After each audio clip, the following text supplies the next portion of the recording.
দুষ্ট জেলে আমাকে নদী থেকে ধরে এই মাছের সাথে বন্দি করে রেখেছিল। দয়া করে আমাকে জলে ছেড়ে দাও। জল ছাড়া থাকতে আমার খুব কষ্ট হচ্ছে। কি বললে? জল ছাড়া তুমি থাকতে পারো না? আচ্ছা, ঠিক আছে, আমি তোমাকে এখনই জলে ছেড়ে দিচ্ছি।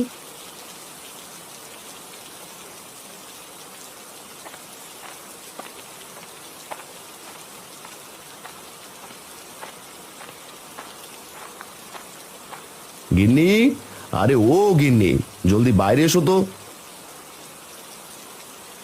ওগো, তুমি তো একটু আগেই জমিতে গেলে, এখনই যে আবার ফিরে আসলে? বলি, কোনো সমস্যা হয়নি তো? আর বলো না গিন্নি, বৃষ্টির জল জমে পুরো জমি একেবারে পুকুর হয়ে গেছে। এখন ওই জমিতে একেবারেই চাষ করা যাবে না। বলো কি? তাহলে এবার চাষবাস করবে কিভাবে? আর চাষবাস না করলে আমাদের সংসার চলবে কি করে? জানি না গিন্নি, যতদিন বৃষ্টি নামবে ততদিন জমিতে কোনো ফসলই ফলানো যাবে না। আরে রতনদাকে আবার কোথায় পেলে? রতন আজ আমাদের বাড়িতেই খাবে গিন্নি। ওকে জমিতে কাজ করার জন্য নিয়ে গেছিলাম, বৃষ্টির জলের কারণে আর কাজ করা হয়নি। তা মাছ রান্না করেছো গিন্নি? না গো, মাছ রান্না এখনো হয়নি। টুম্পাকে আবারও ওই জগাইদা পচা মাছ গছিয়ে দিয়েছে, তাই মাছ রান্না করতে পারিনি এখনো। তাহলে আমাদের দুজনকে ডিম ভেজে দাও গিন্নি, বৃষ্টির ভেতরে ডিম ভাজা দিয়ে ভাত খাবো। কি বলিস রতন? হ্যাঁ গো যতীনদা, বৃষ্টির ভেতর ডিম ভাজা দিয়ে ভাত খাওয়ার মজাই আলাদা।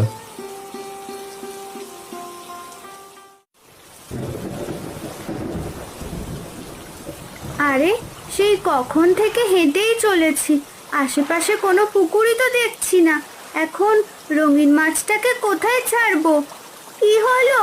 আমাকে জলদি করে জলে নামিয়ে দাও। জল ছাড়া থাকতে যে আমার খুব কষ্ট হচ্ছে। হ্যাঁ রঙিন মাছ, তোমাকে এখনই ছেড়ে দিচ্ছি। এটা তুমি আমাকে কোথায় ছাড়লে? ভয় পেও না বন্ধু, এটা আমাদের জমি, বৃষ্টির জলে ডুবে গেছে। আসলে চারপাশে কোনো পুকুর দেখতে না পেয়ে তোমাকে এখানেই ছাড়তে হলো। আমি এখানে সারা জীবন থাকতে পারবো তো বন্ধু? এখানে জল তো একসময় শুকিয়ে যাবে। চিন্তা করো না তুমি, বৃষ্টি কমলে আমি তোমাকে দূরের নদীতে ছেড়ে দিয়ে আসবো। আপাতত তুমি এখানেই থাকো বন্ধু। ঠিক আছে বন্ধু, তুমি অনেক ভালো, আজ আমার জীবন বাঁচিয়েছো। এবার আমি যাই বন্ধু, তোমার সাথে পরে আবার কথা হবে। ঠিক আছে বন্ধু, তুমি এবার এসো।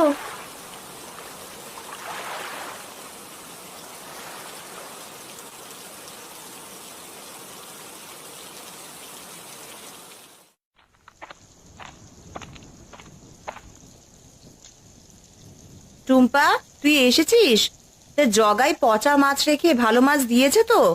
হ্যাঁ মা, দিয়েছে, তবে প্রথমে দিতে চাইনি, পরে মোড়লের ভয়ে পচা মাছ বদলে দিয়েছে। তাহলে এত দেরি হলো কেন? আসলে একটা রঙিন মাছ। কি? কিসের রঙিন মাছ? না না মা, কোনো রঙিন মাছ নয়। আরে বাহ, কি সুন্দর ডিম ভাজার ঘ্রাণ আসছে।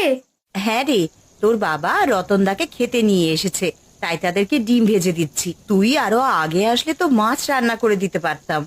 মা, আমার জন্য একটা ডিম ভাজো, বৃষ্টির দিনে ডিম ভাজা খেতে খুব ভালো লাগে। আচ্ছা ঠিক আছে, এবার গোসলটা করে আয় টুম্পা।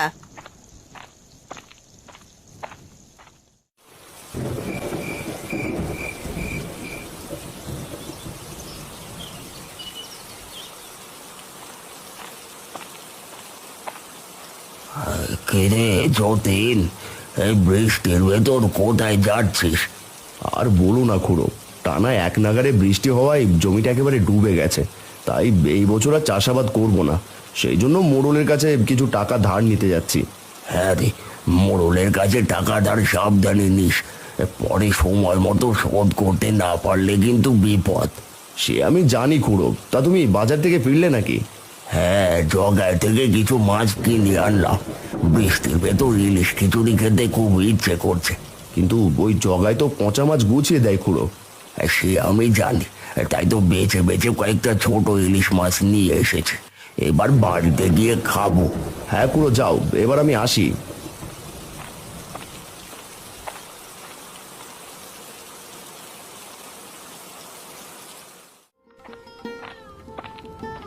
কি রে টুম্পা, এই বৃষ্টির ভেতরে মুড়ির থালা নিয়ে কোথায় যাচ্ছিস? আমি একটু বাবার জমিতে যাচ্ছি মা, একটু পরেই চলে আসবো। ও মা, মুড়ির থালা নিয়ে জমিতে কি কাজ রে? সে তোমাকে বলা যাবে না মা, আমি এখনই চলে আসবো। যাওয়ার সময় ছাতা মাথায় দিয়ে যাস, নয়তো বৃষ্টিতে ভিজে আবার ঠান্ডা লেগে যাবে। ঠিক আছে মা, এবার আমি যাই।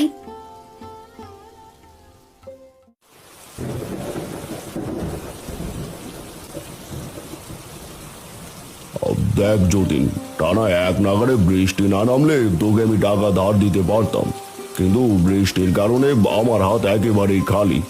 এইভাবে বলবেন না মোড়ল মশাই, অনেক আশা নিয়ে আপনার কাছে এসেছি।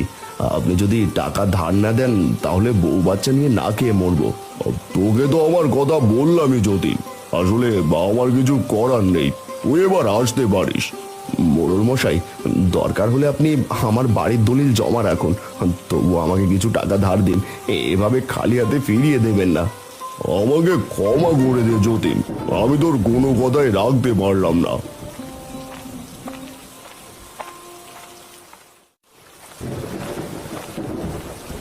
রঙিন মাছ, ও রঙিন মাছ, তুমি কোথায়? জলদি করে উপরে উঠে এসো। এই তো আমি। কি হয়েছে বন্ধু? তোমার জন্য খাবার এনেছি বন্ধু, এক বাটি মুড়ি এনেছি, এগুলো তুমি খেয়ে নাও। তুমি মুড়িগুলো জলে ফেলে দাও, আমি খেয়ে নেব। এবার আমি তাহলে আসি বন্ধু, কাল তোমাকে নদীর জলে ছেড়ে দিয়ে আসবো। তুমি অনেক ভালো বন্ধু, তোমার এই উপকারের কথা আমি কখনো ভুলবো না। সাবধানে থেকো বন্ধু, আমি এবার যাই।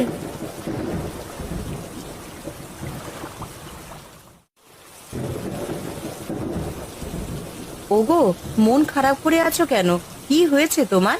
মোড়ল মশাই কি বললো?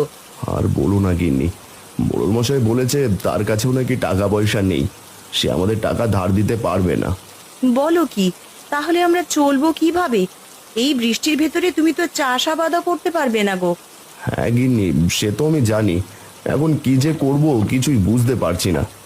বাবা, তোমার জমিটা তো একেবারেই ডুবে গেছে, তুমি চাইলে তো সেখানে মাছ চাষ করতে পারো। কি সব বলছিস টুম্পা? বৃষ্টিতে ভিজে তোর মাথা খারাপ হলো নাকি? টুম্পা মা, সব খুলে বলতো, জমিতে মাছ চাষ করা যাবে নাকি? হ্যাঁ বাবা, আমাদের জমিতে অবশ্যই মাছ চাষ করা যাবে। জমিতে মাছ চাষ করলে যদি মারা যায় তাহলে তো আমাদের আমছালা দুটোই জলে যাবে। না না বাবা, জমিতে মাছ চাষ করলে একদমই মারা যাবে না, কারণ আমি একটা মাছ ধরে তোমার জমিতে ছেড়ে দিয়েছি, কিন্তু মাছটা একদমই মারা যায়নি। এইসব তুই ঠিক বলছিস তো টুম্পা? হ্যাঁ মা, আমি সত্যি বলছি, বিশ্বাস না হলে বাবাকে কালকে নিজের চোখে দেখাবো। গিন্নি, আমাদের মেয়ে কখনো মিথ্যে কথা বলে না। আর শোনো, আমি আগামীকাল থেকেই রতনকে নিয়ে আমাদের জমিতে মাছ চাষ করব। হ্যাঁ গো, তুমি যেটা ভালো মনে করো তাই করো।